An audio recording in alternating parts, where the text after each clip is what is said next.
It's okay to be proud to be an American. Let's talk about that. Instead of focusing on winning arguments, we're teaching the basic fundamentals of sales and marketing and how we can use them to win in the world of politics, teaching you how to meet people where they're at on the issues they care about. Welcome to The Brian Nichols Show.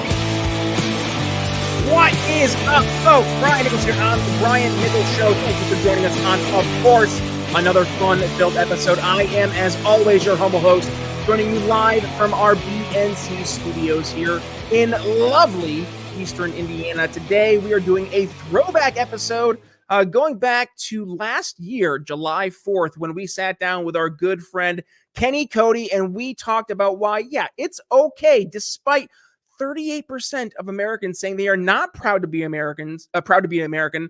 Why, not only is it okay, it's encouraged for you to actually stand up and say, yes, I am proud to be an American, focusing on the ideas of liberty, the ideas of freedom that help truly make this country as great as it is. So I want to go ahead and bring you back to July of 2022 with our good friend Kenny Cody here on The Brian Nichols Show. He's going to be joining us during the program. We're talking about July 4th and the importance of celebrating the ideas of liberty, of freedom, ideas that truly helped make America one of the freest countries back in the day, and why it's so important for us to get back to focusing on those ideas. But before I go ahead and introduce today's guest, first, I want to go ahead and give a shout out to today's sponsor, and that is the Expat Money Podcast. Head over to briannicholsshow.com/expat and check out the Expat Money Podcast. Why? Because you want to protect your money that you worked so hard to earn from ambulance-chasing lawyers, nefarious creditors, and greedy, unjust governments. Our good buddy, Mikkel Thorpe, over at the Expat Money Podcast, says that he helps people just like you invest internationally, secure second passports and residencies, eliminate your tax bill, and take advantage of offshore structures so you can travel the world freely and never have to worry about money again. Also, we'll make sure we have the link here for the Expat Money Summit taking place November 7th through November 11th. 5 days, 30 expert speakers. And by the way, that virtual summit, it's free. briannicholsshow.com/expat. All right, folks, I mentioned he's a returning guest here on the program, and he's a good, dear friend, Kenny Cody from Cody's Concerns. Welcome to the Brian Nichols Show. Hey, Brian, how are you, brother? Doing good. Happy Friday, my friend. How are things in Tennessee? Going great. A little hot, as we talked about before the podcast started, but so getting a little sweat on. Going down to Florida for my friend's wedding next week. But glad to be here with you. Been writing articles, been trying to be politically active as I can be, but just glad to be here. You've been busy. That's an understatement. You actually just wrote an article over at Town Hall, which is inspiring today's conversation because here, we're recording on July 1st. For those who are here in the Brian Nichols Show audience, you're likely listening to this as you're either just heading out for your festivities, maybe going and visiting some friends and family, or you're listening to this over the weekend as you're enjoying said festivities. Well, if that's the case, let's talk about why we're celebrating this weekend, why we are, in fact, celebrating July 4th. And it goes back to the ideas of liberty, of freedom, of them being overtly American ideals, American principles that we brought not just to this continent, but to the world. And we, took inspiration from a lot of classical liberal thinkers, but we're the first ones to actually do it. Now, have we lost our way? Absolutely. And I don't think anybody out there would argue with that in the slightest. However, that's why July 4th, I think, is so special, because it gives us a chance to focus on those very principles and ideals that we in the greater liberty movement, we embrace every single day. But it seems like for a moment, everybody else in America at least acknowledges that those principles, those ideals existed, if not now, at one point in time. And let's talk about why you wrote this article over at Town Hall, and that was the importance of bringing America First ideals to conservatives. I'm making the argument, I think we should do the same thing to libertarians, specifically with those ideas being the ideas and principles of liberty and freedom. Kenny, talk to us. America First. What is it that you're seeing from the perspective of America First that conservatives can win on? Well, it's a few issues, right? I mean, last week or two, we've seen the virtue signaling left, and that's the enemies of both libertarians and conservatives. Kind of virtue signaling, making people feel bad about the morality when it comes to guns, when it comes to abortion, and it's a strange phenomenon. I think a lot of conservatives have lost their way in being proud of the actual values that conservatism was based on. We've always been pro-life. We've always been pro-gun, pro-Second Amendment. There's a few aspects of the American First Movement I think that are kind of new when it comes to criminal justice reform, when it comes to foreign policy and the anti-interventionist mindset, when it comes to America's approach to foreign policy. But the last few weeks, we've kind of seen a lot of Republicans on my side cave, right, when it comes to the 12 senators who voted for the gun control bill that was sponsored by the Biden administration and pushed by the Biden administration, and was sponsored by Democratic senators, 12 of them voting for more gun control and more collapses on our Second Amendment. And then when it comes to, of course, abortion, we've been, a lot of conservatives and a lot of libertarians, at least pro-life libertarians that I'm friends with, have been celebrating the overturning of Roe v. Wade and the ruling of Dobbs. For once, giving power back to the states the way it's supposed to be. With national policy is not supposed to be a side. Abortion was never included in the Constitution. It was never interpreted to be in the Constitution until Roe v. Wade. But that overturning allows rights to make abortion either legal or restricted or whatever in states. That's the way it was supposed to be. But for some reason, the left is trying to make this morality argument that if you're pro-life, then you're anti-woman, or you're anti-child, and you're pro-death. You're anti-health care. You're not for women being able to have safe health care. And I think all these arguments, or again with the Uvalde massacre, it's our fault, pro-Second Amendment, pro-gun people. It's our fault that children got massacred in Texas. All these argumentations have made conservatives, I think, fall by the wayside when it comes to being proud of the actual belief systems that make conservatism, that make us be proud to be America first, and make us be proud to be Americans in general. And the article basically talks about they're always going to do this, right? The left for so long, the Democrat Party, the left, even if you want to talk about those who are even further left of those in the establishment Democratic Party, are always going to virtue signal, are always going to make conservatives and libertarians feel bad about the way that they believe government should work. And the article is basically saying, it's bashing back. It's saying, don't be afraid and don't be ashamed. Be proud to be a conservative. Be proud to be a libertarian. Be proud to prioritize your country and your country's people over foreign interests, over bureaucracy's interests, over bureaucrat interests. Actually prioritize your people and actually prioritize the way government is supposed to work and the reason we were founded the way we were founded. Giving individualism back to the individuals, giving states the right to make their own laws instead of being overwatched and overarched by the federal government. I think conservatives oftentimes are the ones that feel bad, unfortunately. The left never feels bad about any position that they take, whether it's pro-choice, whether it's anti-gun, whether it's cancel culture, whether it's, destroying somebody's life because of the way they believe. They don't feel bad, but we do for some reason. So it was basically a rallying call to conservatives this July 4th.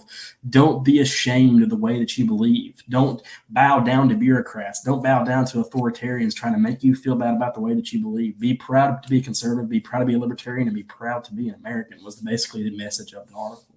Yeah, and let's be happy warriors, right? I mean, I saw a comment. I don't remember where it was. I think maybe it was on Twitter. Somebody said I was the Gary V of the Liberty Movement, which it made me audibly laugh out loud. But let's look at that for a second, because one of the things Gary V leads with is the idea of leading with honey, not vinegar, trying to put out happiness, put out goodness into the world. And the reality is that there is a large group of people in America who are desperately demanding, pleading for some type of good news. They're so exhausted of the political back and forth, and they're just looking for people, like good people leading with good solutions, with good hearts, with good souls, good energy. Like that's what people want. And we've seen yet there has been this reversion, especially by the folks on the left, to go more towards this negative, just, to your point, you don't support legislation, so you want someone to die. Like that has turned the conversation so much more vitriolic. And with that, it's made it impossible to actually have truly a conversation. And with that, I think it's important, to your point, instead of excusing away the things you believe, the principles that you espouse, it's important for us to put our flag down, not only just what we believe, but do so in a welcoming manner. We should be opening our doors to people who are interested in doing things in a different way. And yet what's funny, and this kind of struck me, Kenny, as we were talking about this, is that it's not really that different of a way. If anything, It's just a reversion back to the adherence of principles that we really embraced that made us, back to my original point, one of the strongest, best countries in the world until we lost our way. Right. And, me and you were talking about before the podcast, what does America First mean? Right. I mean, I think a lot of people view it as this nationalist, trying to attach it to like neo-Nazism and trying to attach it to like white nationalists. That's not what it's about. The America First catchphrase itself was originally defined in World War II and World War One as a committee, I believe, that embodied this catchphrase and was for non-interventionism. Let's defend our allies, let's defend ourselves, let's defend America's interests first, instead of just sending needless taxpayer funds, needless men to go fight on behalf of other countries' problems and other countries' issues, rather than just prioritizing ourselves and prioritizing the reason that we are anti-interventionists, right? I mean, anti-interventionist itself is America First. And I think a lot of libertarians, at least the LP, a lot of the LP establishment people or the Democratic Party that is so embedded in trying to be anti-Russia, view America First as this, racist, nationalist, xenophobic sort of movement. And that's not just what it is. It's prioritizing the American people. And that includes soldiers, that includes federal government employees, that includes state government employees, that includes the everyday American that's working in small towns, that's working in urban cities, working in big cities. That's everybody in America. That's what American policy is supposed to be. If we were supposed to be this international law, this international government, we would be that. But we are America's government. We are America's foundation. Okay, we're the movement, the conservative movement, the libertarian movement, the Democratic movement, whatever you want to talk about, parties or whatever, they are all making and advocating for laws that are going to affect Americans. They're not going to affect or have any care about what's going to happen in other countries, and they shouldn't. And that's what America First prioritizes. But for some reason, conservatives, libertarians are made to feel bad about not caring. I don't even say not caring, but not willing to send money and to send efforts and to send soldiers to die on behalf of other countries' citizens or on behalf of another country's government because of their own failures and their own bankruptcy and stuff like that, right? I mean, we've sent, I think the only country that has sent more than us, or at least in comparison to us, to Ukraine has been Estonia. And that's pretty funny, right? I mean, you don't hear any NATO country giving tons of billions of dollars of taxpayer funding. You don't hear of any UN countries. You don't hear of any EU countries. It's all about, America being the world's police and America being the ones that fund wars and are benevolent to the military-industrial complex and these organizations and these groups that prioritize international collectiveness, right? International collectivism and uniting as a world to solve a world problem. And with the America First movement, the catchphrase, the people who believe in America First say no. Let's prioritize what is going on in our country. Let's look at what rights are being taken away. Let's look at what babies' lives need to be saved through, overturning Roe v. Wade and the state's rights to be able to make laws to save the most amount of children. Let's look at these issues before we even think about considering making laws that are going to prioritize other countries and other foreign policy over our own. It is a nationalist movement. It is a nationalist that doesn't necessarily mean anything bad. It's just caring about your own country and caring about the citizens that are existing in your country. So, and that's mainly what the article is about. It's being nationalist and being patriotic. America First is being prioritizing Americans and prioritizing American policy instead of being benevolent or beholden to another country and being beholden to a bureaucracy of our own. Right? The leftist wants to grow government expansion. They want to grow the federal government, and they want state governments to be beholden to the federal government, which is against the idea and the foundation of federalism, right? But for some reason, it's viewed as this it's the xenophobic, racist sort of insult being used to describe the movement, and that's trying to make Republicans, conservatives, and libertarians feel bad about the way that they believe. And then again, that's what the article argues: is don't be ashamed. I don't understand why Republicans and libertarians have lost their backbone in terms of that. Don't give up to the people that hate you, because they wouldn't give it up for your criticism, right? Republicans and libertarians can criticize the left all day. They're never going to be ashamed of the way they believe, and we shouldn't be either. Hear, hear, Cody. Hear, hear. And you know who else really stood by their morals and stood by their convictions back when it really counted? Was our founding fathers, the framers, the founders of this country. And, there was one quote the tree of liberty must be watered by from time to time from the blood of tyrants. Who said that? It's good old TJ, Sure. right? Yes, yep.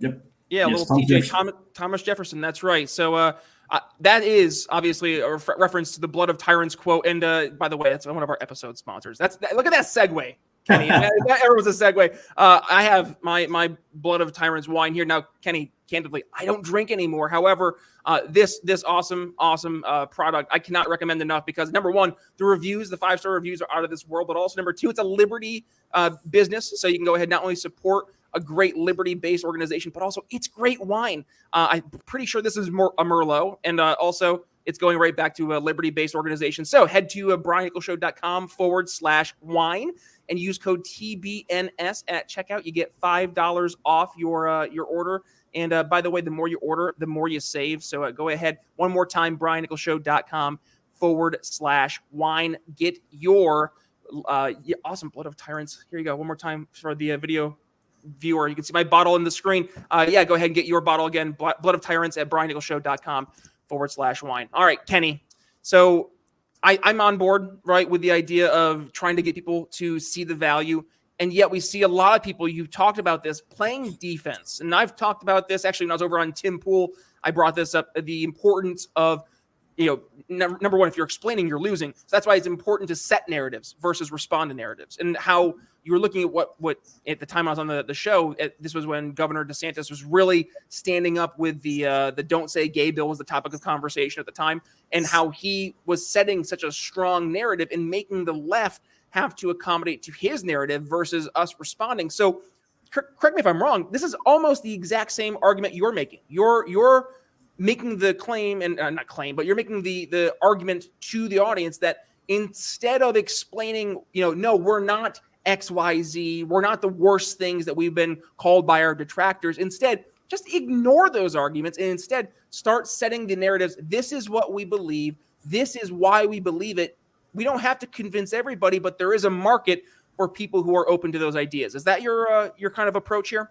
Absolutely. I mean, playing offense is the ideal strategy when it comes to politics. I mean, if you're defending your position, you're admitting there's some fault, right? You're admitting there's faults and there's holes in your argumentation. But I may believe this, but this is really what I believe.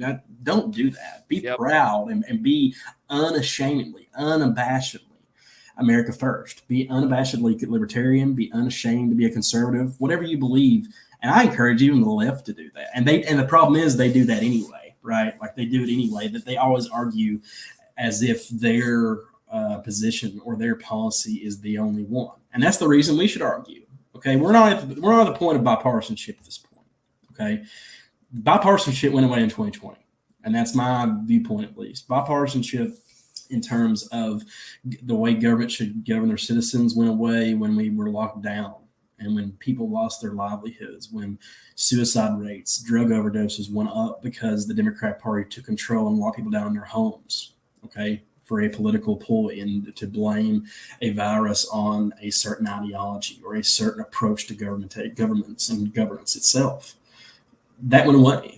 And it's time to stop being bipartisan in that regard. And the left has not been bipartisan for a very, very long time when it comes to the approach to governance. And I think the Republicans and conservatives need to start being like the left in that regard. I know that sounds really strange, but we need to stop being weak and we need to stop being moderates. We need to stop being these squish positions where we are feeling bad or we are caving on one or two issues so we would be the good guys, the Republicans that the Democrats like, or the Republicans that the independents like, because they're not so far right or they're not so whatever you want to say, not so Trumpian or Trumpin or whatever you want to describe somebody as, a Trumpers or whatever.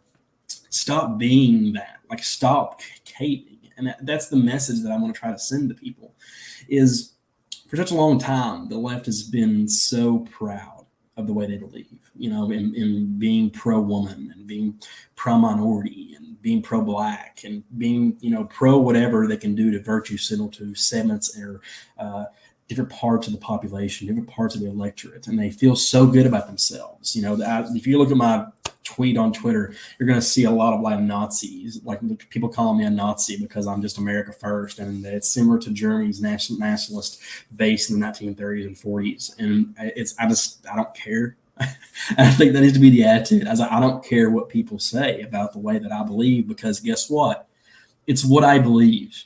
It's the reason that I am a libertarian. It's the reason that I'm a conservative. It's the reason I'm a Republican, is because of the way that I believe. If I was not sure about the way that I believe, or I was not confident in the values and the belief systems that I prioritize, that I write about, that I advocate for, and the tenets that I campaign for, the tenets that I write about, the issues that I write about, and the topics and the values that base my ideology, if I'm not proud of that, there's no point of being a political activist. There's no point in running for office. And I've done that. I've done that in being a chairman. I've done that in being a journalist and being a freelance opinion columnist and being just an activist in general. Like, if I didn't believe these value systems and these belief systems that have set the foundation for my entire approach to politics and my passion for public servitude, if I did not have that, there would be no point. And if I was not proud of that and was unabashedly, as I say in the article, proud of the way that I believe and my approach and my belief systems about government and Western civilization and culture, I wouldn't be sitting here with you right now. But the thing about it is, I am. I'm very proud. I don't care what people say about me. I don't care what people say about the people that I like. I don't care about the people that say I'm a racist, a misogynist, or a Nazi or whatever. I don't care. And Republicans and conservatives and libertarians need to stop caring about criticism. Okay, there's a difference between being criticized and being say, well, you can improve on this, and you're going to be able to make it better. That's a difference in being called and insulted and being said that your morality is at an all-time low because you believe this way, or that you are pro-gun, or you're pro-abortion, or whatever.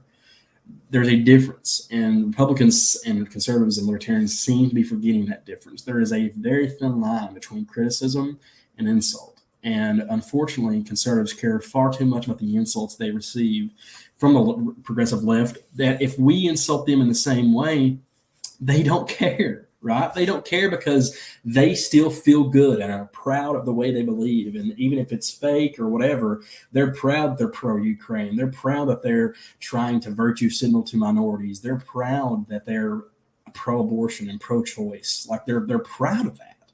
And we need to be proud of the way that we believe, because we lose credibility if we don't. And I say that in an article. The reason people respected in 2016 Donald Trump is because he was unabashedly himself, and he was unabashed about the way that he believed. The reason the Tea Party movement succeeded in the 2010s is because we believe that the federal government, we believed at that time that the federal government was being authoritarian, that they had caused the housing market to crash. They had caused the recession because of their ineptitude to govern, right? Voters love when you're unabashedly proud of the way that you believe. And we need to stop caving. We need to stop being weak when it comes to the most important issues. When it comes to war, when it comes to guns, when it comes to abortion. These three issues are some of the most passionate and polarizing issues of our time. But we need to be proud of our positions and quit caving to the left, because I guarantee you they're not going to cave when they want to lock you down and they want to make sure that the government is ruling your life again. Just be proud. That's basically my entire point, is don't be ashamed of the way that you believe, and you will win more. You'll be able to govern the way you want to govern. You don't govern by caving, and you don't govern by being weak. You govern by being proud of what you believe in. And on July 4th, I want conservatives to remember that. Kenny Cody bringing the fire. You gotta love it. And also, this kind of reiterates, we just had a recent guest on the program, Chris Widener, who talked about if you're winsome and you lead with the ideas and the presenting yourself as a winning team, a winning solution, then you might win some. And that is absolutely true. Right to your point, Kenny, why it's so important to lead with your principles, lead with your convictions, and do so unabashedly. And hey, but I will say it is important for us to acknowledge that there are times when we can acknowledge maybe we were wrong, when we're presented with new facts, new information, and that's okay. You have the right to change your mind. But if there are certain things that are just deep held principles and values that you firmly believe, and I firmly encourage you, as does Kenny here, to please embrace those as well and lead with them. And then as we kind of wrap things up today for final thoughts, my final thoughts for the audience today is declare your independence. Please take a step. And Kenny said he thought bipartisanship died in 2020.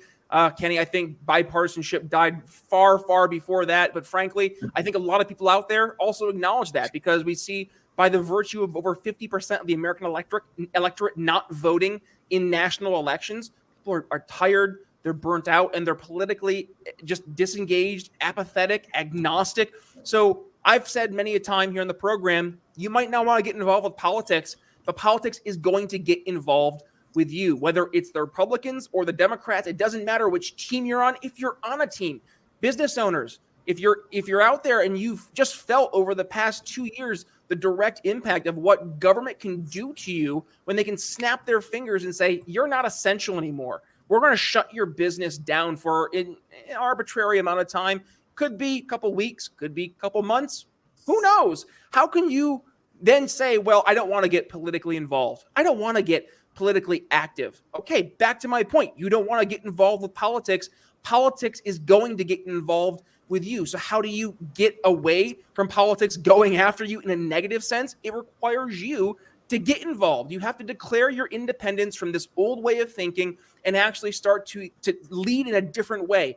Back when we talked about in July 4th, what did the founders do? They declared independence from, at the time, the largest empire that the world had ever seen, the United Kingdom, the Great Britain, right? The big bad, United Kingdom. You watch The Patriot, you get all fired up. You want to go be Mel Gibson, right? So you see, that is where we went. And that idea of being strong in your convictions enough to do what you need to do, to say what you need to say, and to your point, not be afraid of what you're saying, to do so unabashedly, proudly, and to your point in this case, leading with the ideas that help make America first. That being said, Kenny Cody, final thoughts for the audience on your side today?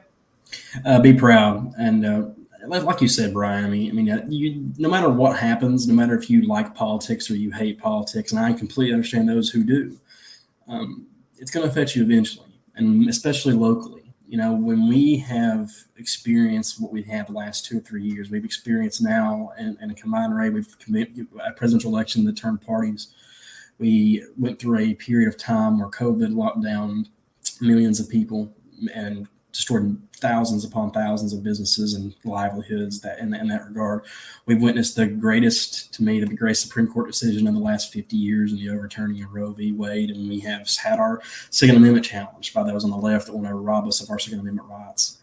It's going to affect you eventually, whether you believe so or not, whether you believe that politics matter or they don't, they do. And I encourage you, if you're not writing like me, if you're not doing podcasts like Brian, if you're not going to go run for public office, at least be active.